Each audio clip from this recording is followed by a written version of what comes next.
गंगा नदी के किनारे एक साधु रहते थे। वे न केवल विद्वान थे बल्कि उनके पास जादुई शक्तियां भी थीं। एक दिन वे ध्यान में मग्न थे, तभी बाज की चोंच से एक चूहिया छूटकर उनके हाथों में आ गिरी। उसकी छोटी सी पूंछ व काली चमकीली आंखें थीं। उन्हें वह बहुत अच्छी लगी, पर घर ले जाने से पहले उन्होंने जादुई मंत्रों के प्रयोग से उसे एक लड़की में बदल दिया।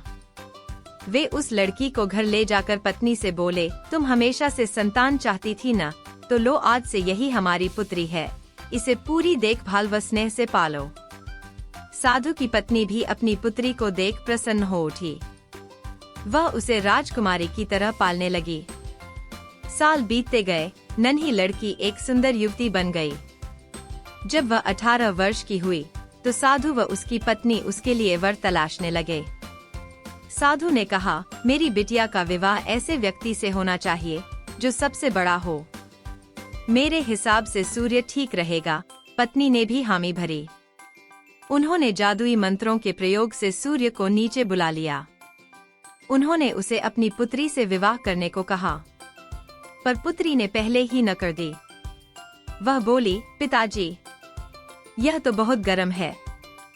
मैं उससे विवाह करूंगी जो इससे भी बेहतर हो। साधु निराश हो गए।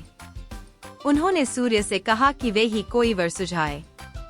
सूर्य ने कहा, बादलों के देवता से बड़ा कौन होगा, उनमें तो मेरी किरणों को भी रोकने की शक्ति है।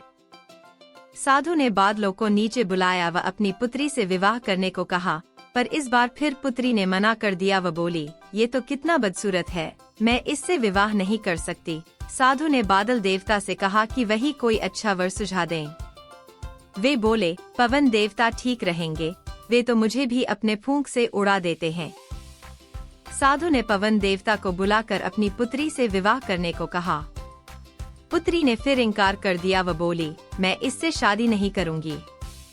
ये तो कहीं टिकते नहीं, हमेशा यहाँ वहाँ भागते रहते हैं।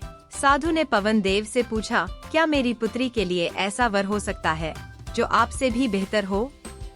पवन देव ने कहा कि पर्वत देव मजबूत व ऊंचे हैं, वे मेरा भी रास्ता रोक देते हैं। साधु ने पर्वत देवता से कहा कि वह उसकी पुत्री से विवाह कर लें। पुत्री ने फिर से मना कर दिया व बोली, ये तो बहुत लंबे, सख्त व कठोर हैं, मैं इनसे विवाह नहीं कर सकती, इनसे भी कोई बेहतर चाहिए। साधु ने सोचा, इसे ही किस्मत कहते हैं। यह एक चूहिया थी और एक चूहे से विवाह करना ही इसके भाग्य में लिखा है। उन्होंने जादुई मंत्रों के प्रभाव से पुत्री को फिर से चूहिया बना दिया।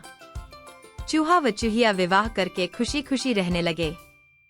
शिक्षा, कोई भी अपने मूल स्वभाव को नहीं बदल सकता।